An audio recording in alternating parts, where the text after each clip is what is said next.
Dear students, you are most welcome in your YouTube channel Darsh English classes. मेरे प्रिय विद्यार्थियों का दर्श इंग्लिश क्लासेस में हार्दिक स्वागत है।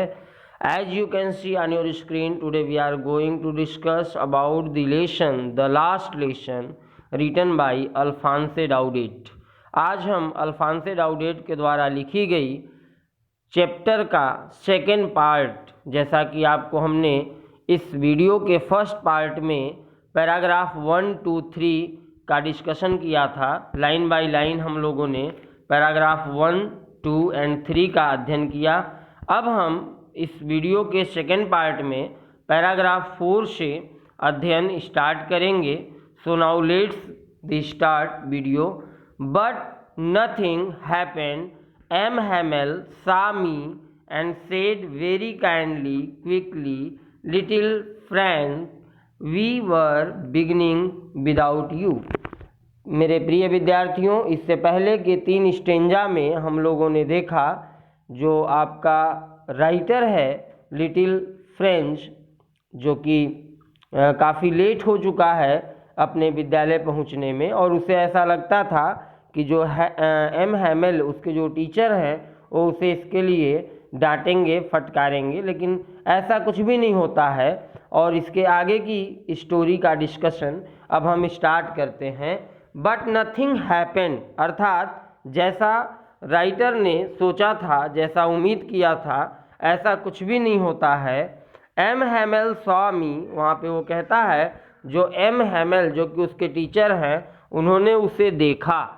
वेरी काइंडली, बड़े ही दयालुतापूर्वक, क्विकली, और बहुत ही क्विकली अर्थात बहुत ही तेजी से, जल्दी से देखा। और उन्होंने कहा लिटिल फ्रेंच, नन्हे French, we were beginning without you, अर्थात हम तुम्हारे बिना ही शुरू करने वाले थे। यहाँ पे आप ध्यान दें, इस पर्टिकुलर पैराग्राफ में जो राइटर है, जो आपका लेखक है, वो ये बताता है कि लिटिल फ्रेंच, नन्हा फ्रेंच जैसा सोच रहा था वैसा कुछ भी घटित नहीं होता है। और जो टीचर हैं मिस्टर एम हैमेल, इन्होंने बहुत ही दयालुतापूर्वक और बहुत ही तीव्रता से, जल्दी से उसे ये कहते हुए सांत्वना देने का प्रयास किया, शांति प्रदान करने का प्रयास किया कि हम तुम्हारे बिना ही लेसन को स्टार्ट करने वाले थे। Now I jumped over the bench and sat down at my desk. यहाँ पे लिटिल फ्रेंच कहता है कि मैं अपने बेंच पे जंप्ड किया और मैं अपने डेस्क पे बैठ गया, अर्थात मैं बेंच से कूदकर अपनी डेस्क पर बैठ गया। Not till then, when I had got a little over my fright, did I see that our teacher had on his beautiful green coat, his frilled shirt, and the little black silk cap, all embroidered, that he never wore except on inspection and prize days.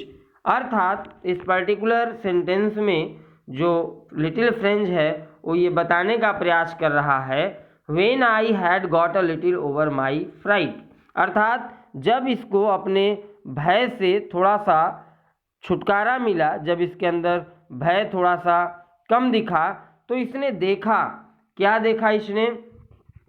Our teacher had on his beautiful green coat, जो teacher हैं वो green coat पहने हुए हैं, अर्थात हरे रंग की जो है कोट पहने हुए हैं। और ये कोट कैसा है मेरे प्रिय विद्यार्थियों? फ्रिल्ड शर्ट है। फ्रिल्ड मतलब होता है झालदार, ये झालदार शर्ट है। And little black silk cap, और इसमें साथ ही साथ उन्होंने काली छोटी सी सिल्क की टोपी भी पहन रखी थी। All embroidered that he never और एक्सेप्ट ऑन एक्सेप्शन, अर्थात इंस्पेक्शन वाले दिन, निरीक्षण वाले दिन ही ऐसा ये टोपी पहना करते थे जैसा इन्होंने आज पहना था। एंड प्राइज डेज, या तो किसी प्राइज डेज में यानी पुरस्कार वितरण के दिनों में ही ऐसा वो पहना करते थे। इसके अलावा किसी भी दिन ये ऐसा पोशाक नहीं पहनते थे।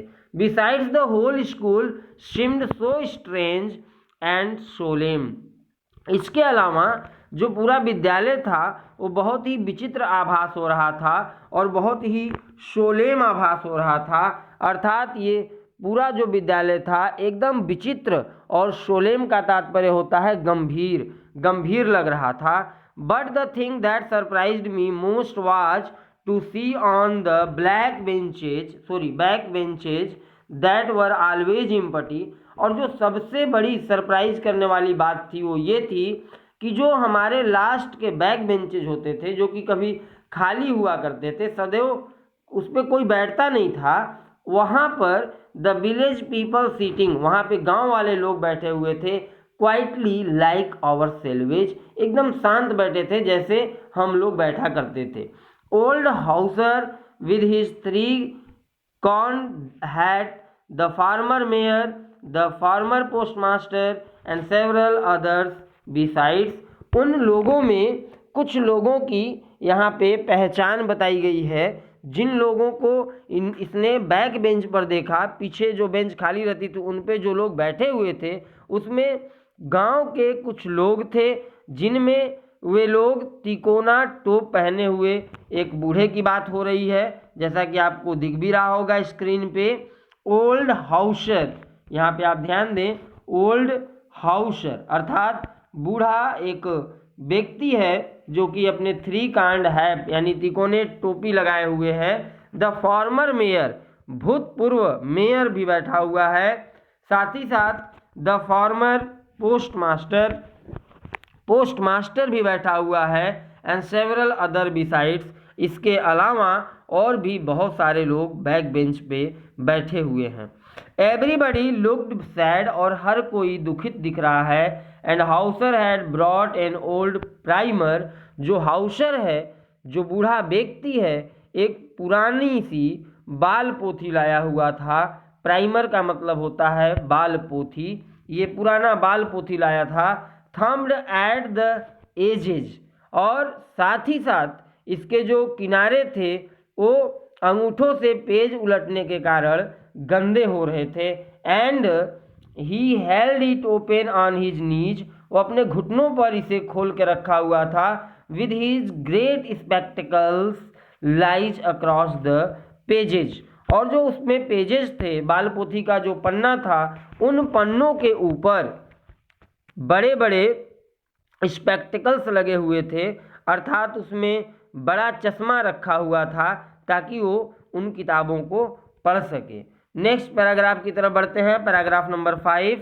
While I was wondering about it all, कह रहा है यहाँ पे जो लिटिल फ्रेंच है वो आपसे बता रहा है कि जब मैं इन चीज़ों के बारे में वॉन्डरिंग कर रहा था, आश्चर्य कर रहा था, M Hamel mounted his chair, M Hamel जो थे वो अपने कुर्सी पर बैठ गए। And in the same grave and gentle tone, और उसी गंभीर टोन में, उसी शांत स्वभाव में, और which had use to me, जैसा वो हमेशा रहा करते थे, उन्होंने कहा, सेड यानी कि कहा, my children this is the last lesson, उन्होंने कहा मेरे प्रिय बच्चों ये मेरा लास्ट लेसन है, आई शैल गिव यू, जो मैं तुम्हें पढ़ाऊँगा। The order has come from Berlin to teach only German in the schools of Alsace and Lorraine, अर्थात वो ये बताते हैं कि बर्लिन से ये आर्डर आ चुका है, ये आदेश आ चुका है कि जर्मन के स्कूलों में, विद्यालयों में, जो कि अल्सास और लॉरेन में स्थित हैं, उनमें केवल और केवल जर्मन लैंग्वेज पढ़ाई जाएगी, फ्रेंच लैंग्वेज की पढ़ाई नहीं होगी। The new master comes tomorrow, जो नया मास्टर है वो कल चला आएगा। This is your last French lesson, ये तुम्हारी अंतिम फ्रेंच लेसन होगी। I want you to be very attentive, मैं चाहता हूँ कि आप सभी अत्यधिक अटेंटिव, अत्यधिक ध्यान दें, अत्यधिक संवेदनशील हों। What a thunderclap those words were to me, यहाँ पे ये जो लिटिल फ्रेंच है वो ये कह रहा है what a thunderclap these words were to me, अर्थात ये शब्द जो थे वो उसके ऊपर बिजली की तरह कड़कड़ाहट के साथ सुनाई पड़ रहे थे। यहाँ थंडर क्लैप का मतलब होता है बिजली के गरजने की आवाज़। अर्थात जब एम हैमेल ने ये कहा, this is your last French lesson, I want you to be very attentive, ये इतना उनका कहना और ऐसा लगा जैसे लिटिल फ्रेंच के ऊपर कोई बिजली ही गिर पड़ी हो। Oh the riches, that was what they had put up at the town hall. यहाँ पे ये जो लिटिल फ्रेंच है वो ये कहता है, हाय ये जो रिचेज यानी जो ये अभागे लोग हैं, that was what they had put up at the town hall, अर्थात सभागार पर उन्होंने यही लगा दिया था। अब उसे ये बात मालूम चल गई, आभास हो गया। अर्थात जब एम हैमेल ने उसे बताया this is your last lesson, तो उसे वो बात याद आती है जो गोल्ड स्मिथ ने उससे कहा था, अर्थात you have plenty of time for going to school. उन्होंने कहा था कि तुम्हें विद्यालय जाने के लिए तुम्हारे पास बहुत समय है। उस पर्टिकुलर वाक्य का क्या मीनिंग था अब इस लिटिल फ्रेंच को मालूम चला। My last French lesson, why I hardly knew how to write, I should never learn anymore. I must stop there. Then, oh, how sorry I was for not learning my lessons. By seeking birds' eggs are going sliding on the shore. यहाँ पे इस particular sentence में जो little French है ये अफसोस जाहिर कर रहा है। उसे इस बात का अफसोस है कि उसने अपनी पढ़ाई सही से नहीं की। माई लास्ट फ्रेंच लेसन, वो कहता है फ्रेंच भाषा का मेरा अंतिम लेसन, मेरा अंतिम पाठ। Why I hardly knew how to write, अरे मैं मुश्किल से ही लिखना जान पाया था। उसे इस बात का आभास हुआ कि उसे तो फ्रेंच लिखनी भी अभी नहीं आई थी। I should never learn any more, और साथ ही साथ उसे इस बात का भी दुख होता है कि अब वो आगे सीख भी नहीं पाएगा। I must stop there then, और उसे अब यहीं पर रुकना होगा। Oh how sorry I was for not learning my lessons, कहता है हाय मैं अपने पाठ याद ना करके मैंने कितनी बड़ी गुनाह किया, मैंने कितना बड़ा गलती किया है, इसका उसे अफसोस होता है। आगे वो कहता है फॉर सीकिंग बर्ड्स, अर्थात पक्षियों के अंडे, बर्ड्स एग्स यानी पक्षियों के अंडे ढूंढने में वो समय बिताता था। Or going sliding on the shore, या तो वो शॉर पर फिसलने में समय गुजार देता था। और ये बात उसे आज बहुत ही खल रही थी। उसे इस बात का अफसोस हो रहा था कि काश मैं अपने फ्रेंच लैंग्वेज को, फ्रेंच भाषा को सीख पाता। माई बुक्स, मेरी पुस्तकें, that had seemed such a nuisance a while ago, ये पुस्तकें जो मुझे कभी न्यूसेंस आभास होती थीं, मुझे कभी इन पुस्तकों से लगाव नहीं रहा, इसे उस बात का दुख है। अर्थात मेरी जो पुस्तकें हैं वो थोड़ी देर पहले मुझे ले जाने में बहुत ही भारी महसूस होता था। सो हैवी टू कैरी, उसे ढोने में मुझे भारी महसूस होता था, वजन महसूस होता था। माई ग्रामर, मेरी जो ग्रामर की किताब थी, व्याकरण की किताब थी, and my history of the saints, और जो सेंट्स के इतिहास की किताब थी, और were old friends now that I couldn't give up, ये अब मेरे पुराने मित्र हो चुके थे जिन्हें हमने अभी तक गिव अप नहीं किया था, जिन्हें हमने अभी तक छोड़ा नहीं था, त्यागा नहीं था। अर्थात ये वो बताने का प्रयास करता है कि मेरी जो ग्रामर की बुक है, मेरी जो संतों के इतिहास की पुस्तकें हैं, ये सब मुझे पुराने मित्र जैसी लग रही हैं और इन्हें मैं त्याग नहीं सकता, ये वो कहने का प्रयास कर रहा है। एंड एम हैमेल टू, साथ ही साथ वो ये भी कहता है कि मैं अपने इस अध्यापक, इस अपने टीचर को भी नहीं त्याग सकता। The idea that he was going away, यानी अभी जो आइडिया, जो इसके मन में विचार आया कि अब वो जा रहे हैं, that I should never see him again, अब उन्हें ये कभी देख नहीं पाएगा, made me forget all about his ruler and how cranky he was, केवल इस विचार ने कि अब मैं अपने अध्यापक को दोबारा नहीं देख पाऊंगा, अब वो यहाँ से जा रहे हैं, इस बात ने उसे उनके रूलर के बारे में सब कुछ विस्मृत कर दिया। अर्थात जब एम हैमेल रूलर के द्वारा अपने पैमाने के द्वारा बच्चों को दंडित करते थे, पनिश करते थे, उन चीज़ों को भी ये भूल जाना चाहता है। And how cranky he was, और वो बहुत ही क्रैंकी थे, बहुत ही बदमिजाज किस्म के व्यक्ति थे, उसे भी ये सब कुछ भुला दिया। और इसे अब सिर्फ इस बात का अफसोस होता है कि शायद मैं अपनी अब फ्रेंच लैंग्वेज को नहीं सीख पाऊँगा। नंबर 6, पैराग्राफ नंबर 6 की तरफ बढ़ते हैं। मेरे प्रिय विद्यार्थियों, आप धैर्य के साथ इस वीडियो के साथ बने रहें। मेरा कोशिश है कि मैं आपको ज़्यादा से ज़्यादा अच्छी तरह से ये लेसन समझा सकूं। अगर इसमें आपको कहीं भी कोई मिस्टेक्स, कोई त्रुटि नज़र आती है तो आप उसे हमारे कमेंट बॉक्स में ज़रूर टाइप करें, ताकि मैं अपने नेक्स्ट वीडियो में इसके डाउट्स को क्लियर कर सकूं। Paragraph number 6, poor man, it was in honor of this last lesson that he had put on his fine Sunday clothes, and now I understand why the old men of the village were sitting there in the back of the room। अर्थात यहाँ पे ये जो little French है उसे ये मालूम चलता है कि ये जो विलेजर्स हैं जो कि अभी बैक बेंच पे बैठे हुए हैं, ये क्यों आए थे, इसका भी अंदाज़ा इसे हो चुका। वो कहता है पुअर मैन, बेचारा आदमी। ये पुअर मैन एम हैमेल के लिए उसने यूज किया है, अर्थात वो अपने गुरुजी को कहता है बेचारे गुरुजी। It was in honour of this last lesson, अर्थात इस अंतिम पाठ के सम्मान में, ऑनर का मतलब होता है सम्मान, इस अंतिम पाठ के सम्मान में that he had put on his fine Sunday clothes, अर्थात उन्होंने रविवारीय, जो रविवार के दिन वो पहनते थे सुंदर कपड़े, वो उन्होंने पहन रखा था। ये अभी इससे पहले आपने पैराग्राफ में देखा, जो पोशाक, जो कपड़े एम हैमेल ने पहन रखे हैं, उन कपड़ों को या तो संडे को पहना करते थे, या तो फिर किसी पुरस्कार वितरण वाले दिन पहना करते थे, या तो किसी इंस्पेक्शन वाले दिन पहना करते थे। लेकिन चूंकि आज उनका ये अंतिम पाठ है, इस वजह से उन्होंने इस पाठ के सम्मान में इस नए कपड़े को पहन रखा है। ऐसा ये लिटिल फ्रेंच आपसे बताने का प्रयास कर रहा है।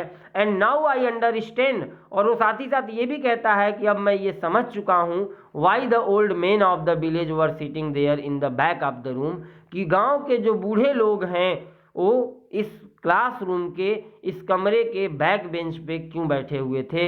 It was because they were sorry, ये ऐसा इसलिए था क्योंकि उन्हें भी इस बात से दुख हो रहा था, वो भी दुखित थे, that they had not gone to school more, कि अब उन्हें स्कूल जाने की ज़रूरत नहीं होगी। It was their way of thanking our master for his 40 years of faithful service and of showing their respect for the country that was theirs no more।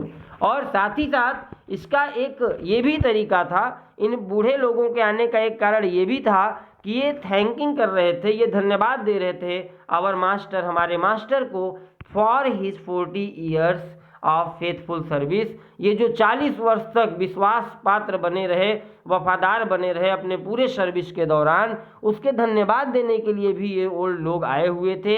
And of showing their respect, वो अपना respect जाहिर कर रहे थे, अपना सम्मान प्रदर्शित कर रहे थे, फॉर द कंट्री, देश के लिए, दैट वाज दियर्स नो मोर, जब जो अब उनका नहीं रहा, अर्थात जब जर्मन का अधिकार हो गया अल्सास और लॉरेन डिस्ट्रिक्ट के ऊपर, तो उस डिस्ट्रिक्ट से फ्रेंच लैंग्वेज को जब हटाई जा रही थी तो लोग फ्रेंच लैंग्वेज को धन्यवाद दे रहे थे, जिस प्रकार से ये मिस्टर एम हैमेल अपना लास्ट लेसन उन लोगों के सामने रखने का प्रयास कर रहे थे। क्वेश्चन नंबर माफ़ करिएगा, पैराग्राफ नंबर 7 की तरफ बढ़ते हैं।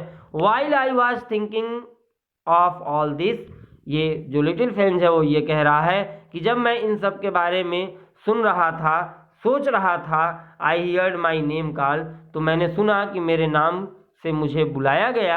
It was my turn to recite, ये मेरा टर्न था, मेरी बारी थी, हमें अब रिसाइट करना था, अर्थात अब बोलने की बारी हमारी थी। What would I not have given to be able to say that dreadful rule for the participle all through, अर्थात बिना किसी गलती के जो पार्टिसिपल के जो भयानक रूल थे, जो नियम थे, ड्रेडफुल का मतलब होता है भयानक, जो भयानक नियम थे उन नियमों को हमें दोहराना था, यानी जोर जोर से और स्पष्ट सुनाने के लिए मुझे कहा गया। वेरी लाउड यानी जोर जोर से, एंड क्लियर स्पष्ट रूप से, एंड विदाउट वन मिस्टेक बिना कोई गलती के मुझे दोबारा से ग्रामर के यानी पार्टिसिपल के उन ड्रेडफुल रूल को सुनाने थे, रिपीट करने थे। But I got mixed up on the first word, लेकिन ये जो लिटिल फ्रेंच है वो ये बता रहा है कि जब ये ऐसा कर रहा था तो इसको ऐसा करते समय जो पहले शब्द थे उसी शब्द पर ये उलझ गया। एंड स्टूड देयर, और वहाँ खड़ा रहा, holding on to my desk, अपने डेस्क पे ये खड़ा रहा, माई हर्ट बीटिंग, ये कह रहा है कि मेरे जो हर्ट थे यानी मेरा जो हृदय था वो धड़क रहा था। And not daring to look up, और उसमें देखने की हिम्मत नहीं थी, अर्थात उसके अंदर अपने एम हैमेल टीचर की तरफ देखने का साहस भी नहीं बचा था, क्योंकि ये पार्टिसिपल्स के उन नियमों को नहीं समझ पाया था, उन नियमों को नहीं जान पाया था जिसे रिसाइट करने के लिए इससे कहा गया। पैराग्राफ नंबर 8 की तरफ बढ़ते हैं। आई हियर्ड एम हैमेल से टू मी, ये कहता है कि मैंने सुना, एम हैमेल ने हमसे कहा, आई वुडंट स्कोल्ड यू, उन्होंने कहा कि मैं तुम्हें स्कोल्ड नहीं करूँगा, मैं तुम्हें डांटूंगा नहीं little French, you must feel bad enough, तुम पहले से ही बहुत बुरा महसूस कर रहे हो। See how it is every day we have said to our salvage, bah I have plenty of time, और ये जो मिस्टर एम हैमेल हैं ये उसे थोड़ा सा हिम्मत जुटाने की प्रयास कर रहे हैं। वो ये कहते हैं कि इन्होंने कहा उससे कि मैं तुम्हें डांटूंगा नहीं फ्रेंच, तुम्हें अवश्य ही काफ़ी बुरा महसूस हो रहा है, ओके। और उन्होंने ये भी कहा, साथ ही साथ उन्होंने कहा, सी हाउ इट इज़, देखो ऐसा है, क्या है, every day we have said to our selves, अर्थात प्रतिदिन हमने स्वयं से कहा है, क्या कहा है, वाह I have plenty of time, अर्थात मेरे पास काफ़ी समय है, ऐसा हमने हमेशा तुमसे कहा है, इसलिए आज मैं तुम्हें स्कॉल्ड नहीं करूँगा। I will learn it tomorrow, हम इसे कल सीख लेंगे।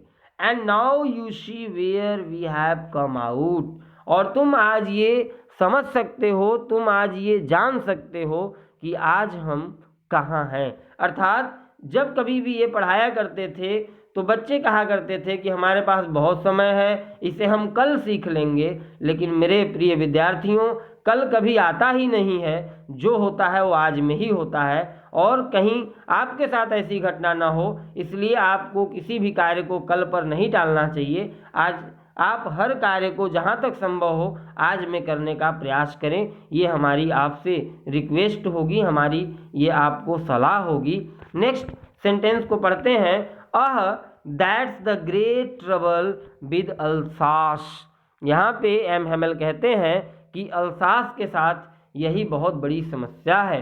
सी puts off learning till tomorrow, अर्थात वो ये कहते हैं कि वह सीखने को कल के लिए टाल देती है। अल्सास में जितने भी लोग थे वो हर चीज़ को सीखने के लिए कल पर टाल देते थे कि हम आज नहीं कल सीख लेंगे, और ये जो एम हैमेल है बताते हैं कि ये बहुत बड़ी समस्या थी। चूँकि एम हैमेल 40 ईयर्स तक अल्सास में रह चुके थे तो उन्हें अच्छी जानकारी थी, अच्छा समझ था, अच्छी अनुभव थी कि अल्सास के जो लोग हैं, जो बच्चे हैं, उनकी सोच कहाँ तक है, वो क्या सोचते हैं। Now those fellows out there will have the right to say to you, और साथ ही साथ ये कहते हैं कि अब जो बाहर के लोग हैं उन्हें ये कहने का अधिकार है, how is it you pretend to be Frenchman, अर्थात अब वो आपसे ये कह सकते हैं, क्या कह सकते हैं, कि तुम फ्रांसीसी होने का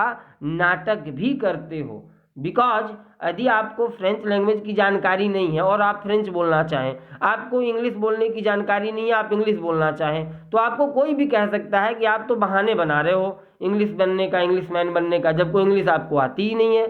and yet you can neither speak nor write your own language, M Hamel ये भी कहते हैं और जहाँ तक मेरी मानना है, जहाँ तक मैं जान पा रहा हूँ, ना तो तुम फ्रेंच लैंग्वेज बोल सकते हो और ना ही तुम लिख सकते हो, but you are not the worst, लेकिन तुम सबसे खराब नहीं हो। Poor little French, we have all a great deal to approach our language with. अर्थात ये जो एम हेमेल है वो कहते हैं तुम सबसे बुरे नहीं हो, हम सबके पास स्वयं को दोष देने के पर्याप्त कारण हैं। We have all a great deal to approach our language with, यानी हम सभी लोग यदि फ्रेंच लैंग्वेज नहीं सीख पाए तो दोष देने के कारण हमारे पास खुद हैं। नेक्स्ट सेंटेंस की तरफ बढ़ते हैं। Your parents were not anxious enough to have you learn. यहाँ पे एम हेमेल कहते हैं कि तुम्हारे जो पेरेंट्स, तुम्हारे जो माता पिता हैं, वो भी तुम्हें शिक्षा दिलाने के लिए, तुम्हें सिखाने के लिए बहुत ज़्यादा एनेक्सियस नहीं है, अर्थात बहुत ज़्यादा यानी पर्याप्त रूप में उत्सुक नहीं थे। They prefer to put you to work on a farm or at the mills. वो तुम्हें किसी फॉर्म पर या किसी मिल पर ये तुम्हें काम करने के लिए प्रेफर्ड करते थे, यानी वे तुम्हें किसी फार्म या आरा मशीन पर काम करने पर लगाना ज़्यादा पसंद करते थे। So as to have a little more money, ताकि उनको थोड़ा सा ज़्यादा पैसा मिल सके।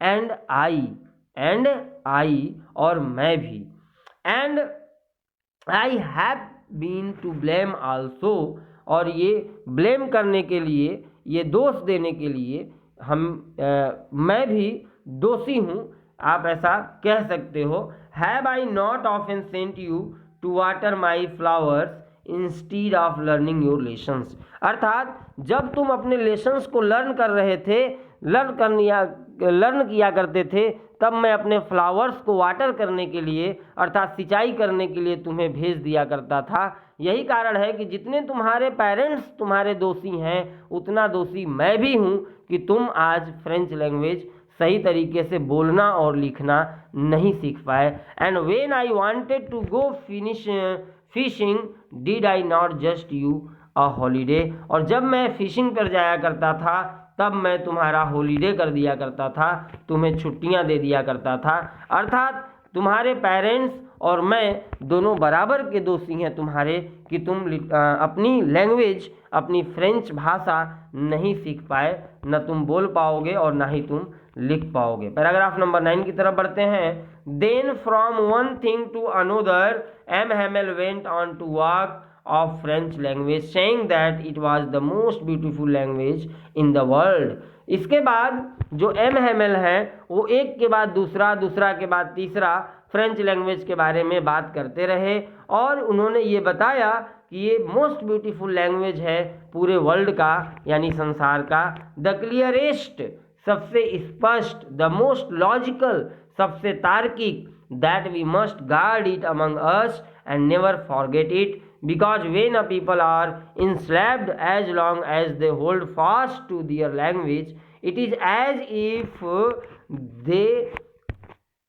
they had the key to their prison।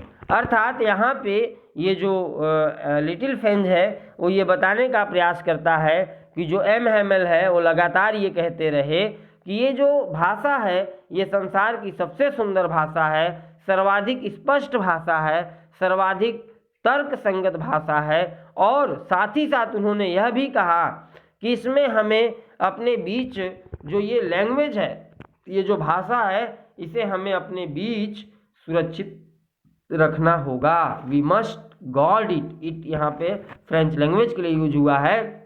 अर्थात जो एम हेमेल है वो ये कहते हैं कि हमें इस फ्रेंच लैंग्वेज को अपने मध्य, अपने बीच सुरक्षित रखना होगा। एंड नेवर फॉरगेट इट, हम इसे कभी भूलेंगे नहीं।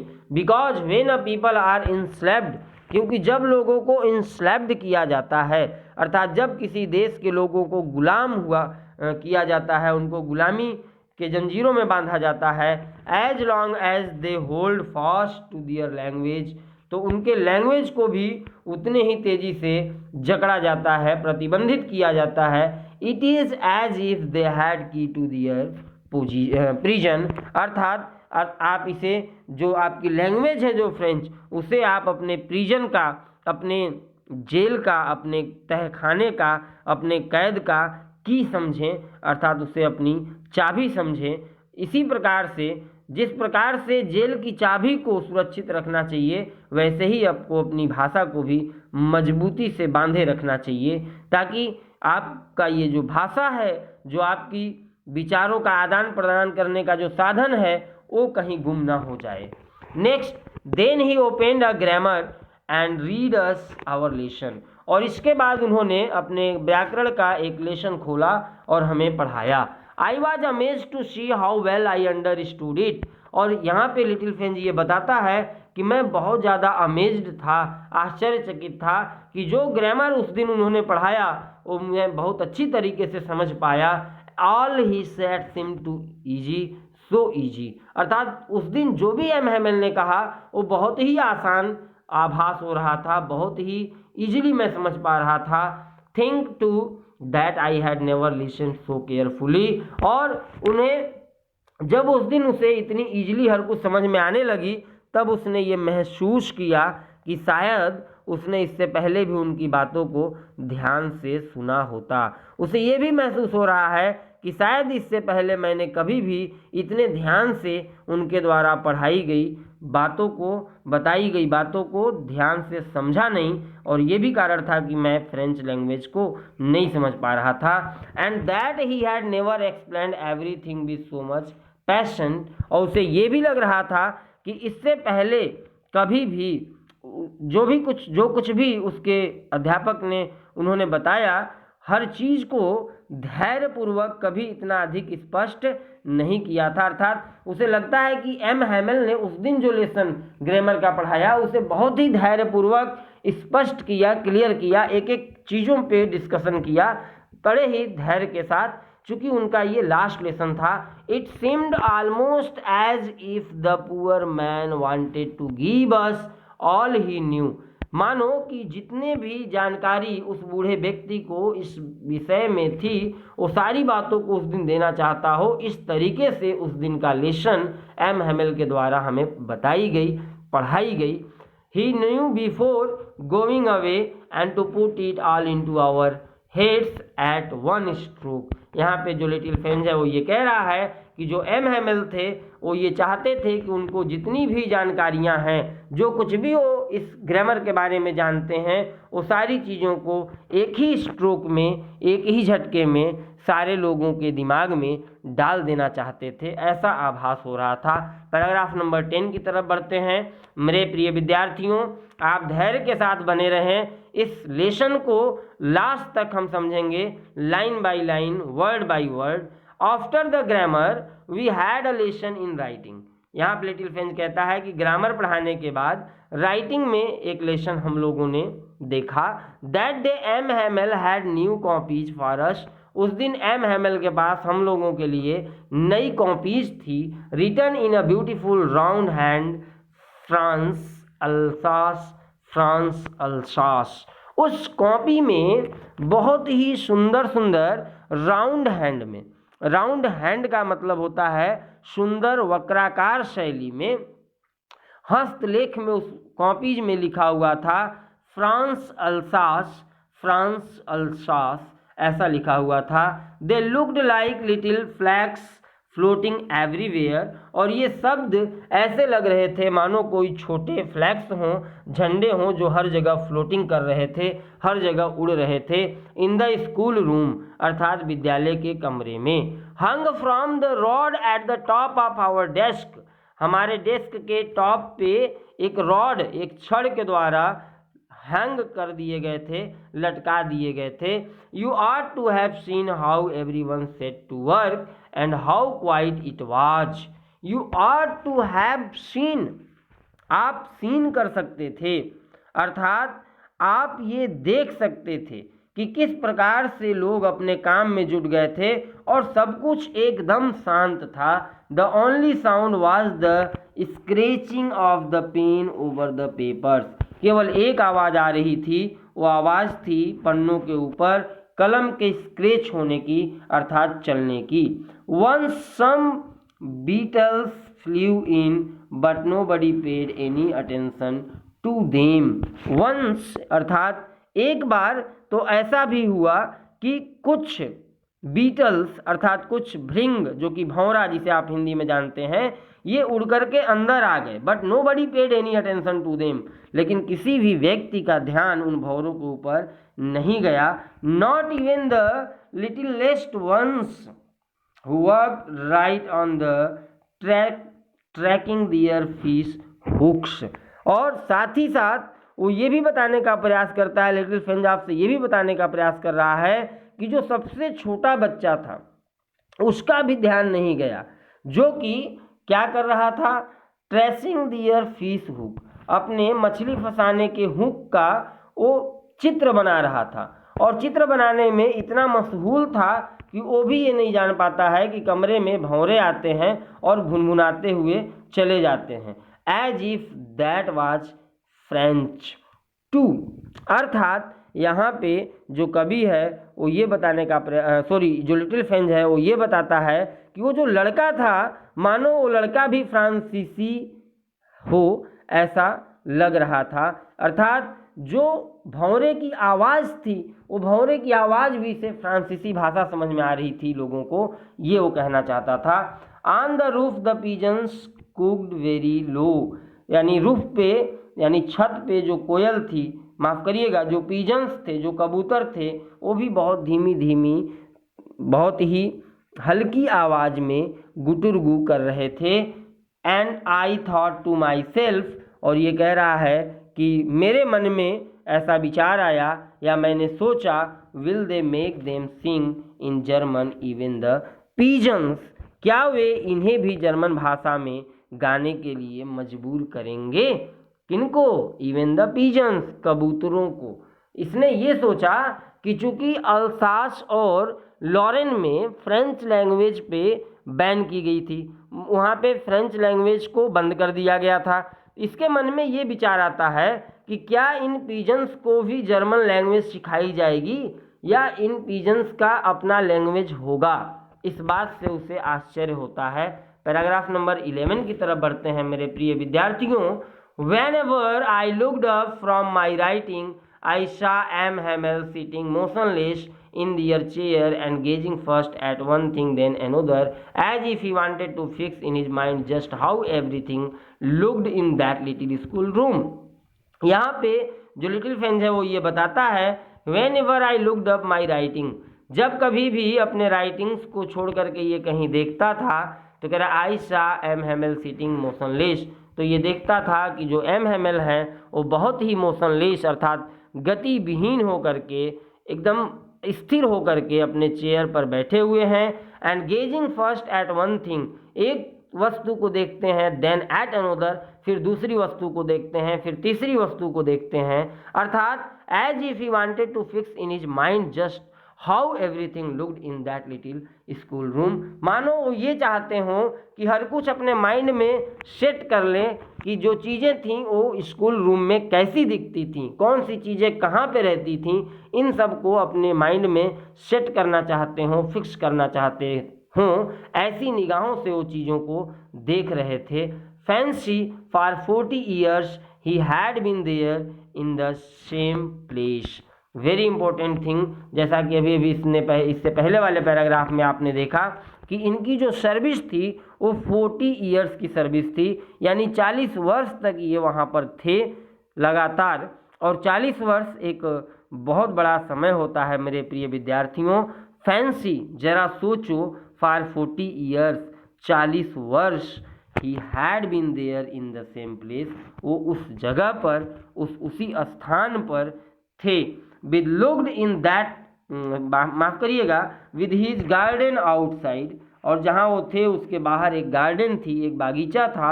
The window and his class in front of him, अर्थात उनके विंडो से बाहर जब वो देखते थे तो एक गार्डन दिखता था और उनके क्लासरूम जो थे वो उनके ठीक सामने हुआ करता था. अर्थात जब वो अपने कमरे से निकलते थे तो उनको क्लासरूम दिखता था. जस्ट लाइक दैट, इस तरह से सब कुछ सेट था. Only the desk and benches had been worn smooth, the walnut trees in the garden were taller, and the hope vine that he had planted himself twined about the windows to the roof. Very important, ये बहुत ही मार्मिक चित्रण है मेरे प्रिय विद्यार्थियों। आप इसे जितना ज़्यादा समझने का प्रयास करेंगे उतना ज़्यादा ये आपको बेहतरीन और अच्छा महसूस होगा। यहाँ पे कह रहा है ओनली द डेस्क, केवल मेज एंड बेंचेज, और जो कुर्सियाँ थीं, हैड बीन ऑन स्मूथ, वो घिस घिस करके चिकनी हो गई थीं।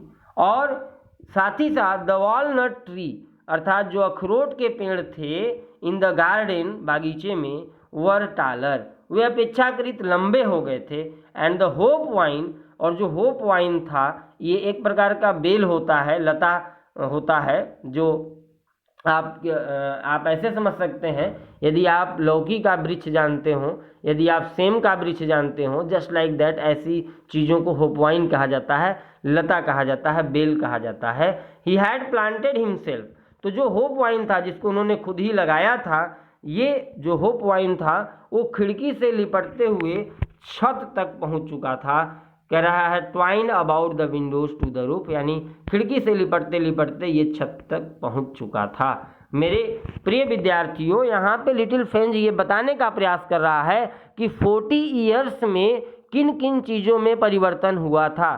40 ईयर्स में कुछ भी नहीं बदला था, केवल थोड़ी बदलाव ये हुई थी कि कुर्सियाँ और मेज घिस घिस करके चिकनी हो गई थीं, और जो अध्यापक के द्वारा जो पौधे लगाए गए थे, वालनट के ट्रीज थे, जो अखरोट के पेड़ थे, वो लंबे हो गए थे थोड़े, और जो होप वाइन था वो लिपटते लिपटते खिड़कियों से होते हुए छत तक पहुंच गया था। Rest all thing was the same, बाकी सभी चीज़ें वैसे ही थीं जैसे कि पहले थीं। How it must have broken his heart to leave it all, poor man, to hear his sister moving about in the room above packing their trunks, for they must leave the country next day. How it must have broken his heart. मेरे प्रिय विद्यार्थियों, कितना कष्ट होता है यदि आप किसी प्लेस को लंबे समय तक रह करके और आप उससे जब जुदा होंगे, जब उससे दूर होंगे, तो कैसा आभास होता है। ऐसा ही यहाँ पे कवि को महसूस, माफ़ करिएगा, इस मिस्टर एम हैमेल अर्थात ये जो लेखक हैं, इनको एहसास हो रहा है। कह रहा है इस सब को छोड़ने से, अर्थात ये जो चीज़ें हैं जिनको ये छोड़ करके जाएंगे, टू लीव इट ऑल, इन सब को छोड़ने से, और जो चीज़ें हैं और जो ऊपर जो छत पर जो सामान हैं, उन सामानों को संदूक में पैकिंग करते हुए ये जो आवाज़ आ रही थी, यहाँ तक जो पहुँच रही थी, जो कि वहाँ पर आपको, यहाँ पे आपको दिख रहा होगा, यहाँ पे जो लिटिल फ्रेंच है वो ये बताता है कि how it must have broken his heart, उनका हर्ट, उनका हृदय किस प्रकार से टूट जाएगा, बिखर जाएगा जब वो सभी चीज़ों को यहाँ छोड़ जाएंगे। साथ ही साथ उन्हें अपने सिस्टर को पैक करते हुए सामानों की आवाज़ भी सुनाई दे रही है, अर्थात जहाँ पे एम हैमेल रहते थे उनके साथ इनकी सिस्टर भी रहा करती थी, और ये अपने कमरे में पैकिंग कर रही थी, सामानों को पैक कर रहे थे, क्योंकि अगले दिन इनको इस देश को छोड़ के जाना था। तो इन चीज़ों की आवाज़, कैसा आभास हो रहा होगा इस बेचारे अध्यापक के दिलों पर, इनका क्या असर हो रहा होगा, कैसे उनका दिल टूट रहा होगा, इन सब की कल्पना ये लिटिल फ्रेंच करने का प्रयास कर रहा है, इन सब के बारे में ये सोच रहा है। लास्ट हम पैराग्राफ की तरफ पहुंच चुके हैं, paragraph number 12। But he had courage to hear every lesson to the very last. यहाँ पे वो बताता है किंतु उनमें हर पाठ को बिल्कुल अंत तक सुनने का साहस था, अर्थात जो एम हैमेल महोदय थे ये हर पाठ को सबके द्वारा लास्ट तक सुनने का प्रयास करते हैं। आफ्टर द राइटिंग, लेखन के बाद, we had a lesson in history, हमें इतिहास में भी एक लेसन पढ़ने को मिला। And then the babies chanted their ba be B बो बू, और इनके बाद जब हिस्ट्री की जब लेसन हो गई फिर छोटे बच्चों ने ज़ोर ज़ोर से अपने बा बे बी बो बू ऐसी आवाज़ से छोटे बच्चों ने भी आवाज़ लगाई। Down there at the back of the room, उस रूम के बैक में, उस रूम के पिछले हिस्से में, old Hauser had put on his spectacles, जो कि बूढ़ा व्यक्ति जो था, उस बूढ़े व्यक्ति ने अपना चश्मा भी पहन लिया। And holding it his primer in his both hands, और प्राइमर को, अपने ये जो बाल पोथी था, उस बाल पोथी को अपने हाथों में, अपनी प्राइमर का तात्पर्य यहाँ पे बुक से भी है मेरे प्रिय विद्यार्थियों, प्राइमर का तात्पर्य यहाँ बुक ही आप समझें। जो बूढ़ा व्यक्ति था वो अपनी पुस्तक को भी दोनों हाथों में पकड़ लिया, अर्थात उठा लिया। Spell the letters with them, और उसमें जो लेटर्स लिखे हुए थे उन लेटर्स को वो भी बोल रहा था। You could see that he too was crying, और आप ये देख सकते थे कि जो बूढ़ा व्यक्ति था वो बूढ़ा व्यक्ति भी रो रहा था। His voice trembled with emotion, उसकी आवाज़, उसकी ध्वनि भावना के कारण, इमोशन के कारण ट्रेम्बल्ड कर रहे थे, कांप रहे थे। And it was so funny to hear him, और ऐसा सुनना बहुत ही फनी था, बहुत ही विचित्र था। That we all wanted to laugh and cry, कि हम सभी लाफ करना चाहते थे और क्राई करना चाहते थे, अर्थात हम सब हंस भी रहे थे और रो भी रहे थे। How well I remember it that last lesson, यहाँ पे जो लिटिल फेंज है वो ये बताता है, ओह यह अंतिम पाठ मुझे कितनी अच्छी तरह से याद है, जबकि इससे पहले कोई भी लेसन, कोई भी पाठ इस लिटिल फेंज को याद नहीं रहता था, लेकिन ये लास्ट लेसन इसे हमेशा याद है। All at once the church clock struck 12, और तभी चर्च के क्लॉक में, घड़ी में 12 बजे। Then the Angelus at the same moment the trumpets of the Prussian returning from drill sounded under our windows, और जैसे ही 12 बजे उसी क्षण एक ट्रम्पेट, यानी एक, आप ट्रम्पेट का तात्पर्य यदि आपको समझ में आ रहा होगा तो ठीक है, नहीं आ रहा हो तो मैं बता दूं, इसे तुरही कहते हैं हिंदी में।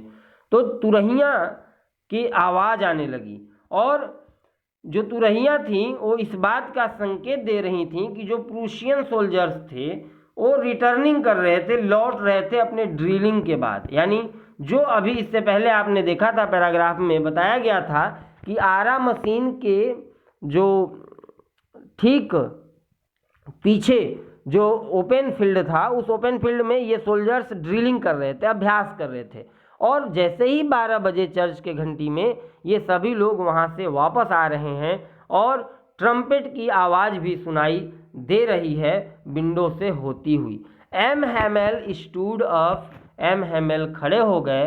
वेरी पल इन हिज चेयर, बहुत ही चिंतित थे, और अपने कुर्सी जहाँ पे वो बैठे हुए थे वहीं पे वो खड़े होते हैं। आई नेवर सा हिम लुक सो टाल, यहाँ पे ये जो लिटिल फेंज है वो ये बता रहा है कि इससे पहले मैंने कभी भी इनको इतनी टाल, इतनी लंबी, इतना लंबा मैंने अपने अध्यापक को नहीं देखा था। अर्थात यहाँ पे टॉल जो वर्ड है ये दो चीज़ों को रिप्रेजेंट कर रहा है। आत्मविश्वासी भी आप इसे कह सकते हैं और लंबे के सेंस में भी ले सकते हैं। अर्थात जो एम हैमेल थे वो आज लिटिल फेंज को बहुत ही आत्मविश्वासी लग रहे थे, बहुत ही लंबे दिख रहे थे। माई फ्रेंड सेड ही, उन्होंने कहा मेरे मित्रों। आई ये उन्होंने रिपीट किया चूँकि वो बोल नहीं पा रहे थे। बट समथिंग चोक्ड हिम, ऐसा सिर्फ वो आई कह पाए और इतने में उनके वॉइस को किसी चीज़ ने चोक कर दिया, अर्थात बाधित कर दिया। He could not go on, और इसके आगे वो कुछ बोल नहीं पाए। Then he turn to the blackboard, और फिर वो ब्लैक बोर्ड की तरफ मुड़ते हैं, और ब्लैक बोर्ड की तरफ मुड़ने के बाद मेरे प्रिय विद्यार्थियों आप यहाँ ध्यान दें, टुक अ चॉक, फिर उन्होंने वहाँ से एक जो है चॉक का टुकड़ा लेते हैं, और चॉक का टुकड़ा लेने के बाद and bearing on with all his might he wrote as large as he could vive la France. और जितने बड़े अक्षरों में वो लिख सकते थे उतने बड़े अक्षरों में उन्होंने बोर्ड पर एक शब्द लिखा, और उस शब्द का क्या पर्टिकुलर मीनिंग है इसकी भी चर्चा हम करने का प्रयास करेंगे, जो कि फ्रेंच लैंग्वेज में, फ्रेंच भाषा में है, जिसमें उन्होंने लिखा वाई ला फ्रांस, अर्थात फ्रांस जिंदाबाद। ऐसा उन्होंने ब्लैक बोर्ड पे बड़े बड़े अक्षरों में लिखा, जितने बड़े अक्षरों में वो लिख सकते थे। देन ही स्टॉप्ड, फिर वो रुक गए, and leaned his head against the wall, और अपने हेड को वॉल अर्थात दीवार से सटा करके झुके, एंड विदाउट अ वर्ड, बिना कुछ बोले, he made a gesture to us with his hand.